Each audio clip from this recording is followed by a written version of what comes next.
On May 27, 2015, in support of prevailing wages, Mr. Patrick Gleason, the legislative director of the Michigan Building and Construction Trades Council, was quoted as saying, "We're going to be aggressively defending working people. That will be one of our top priorities. It's educating people on exactly what this all means."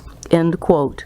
So, is Mr. Gleason suggesting that the Michigan taxpayer does not fall into his category of working people? Is he suggesting that only union-paid persons work? Maybe it's time we educate Mr. Gleason. You see, the truth of the matter is that the taxpayer who is forced to pay a wage that can be as much as 60% higher than the wage that the private sector pays for equal work is the same person. The taxpayer is the private sector.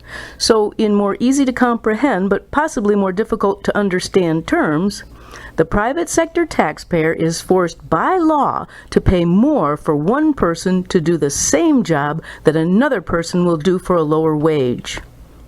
Does that make sense to you? It doesn't make sense to me either. And don't be fooled by that other misleading argument that the quality of workmanship will suffer.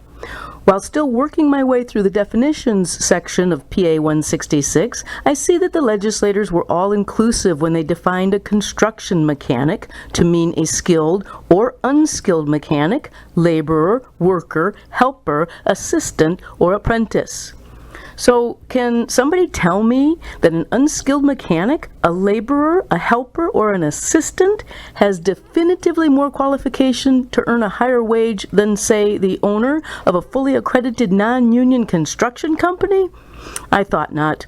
It's time to repeal prevailing wages. I'm Janice Daniels, and this is my June 24th, 2015 2-minute warning brought to you by the non-neutral zone found only at janicedaniels.com.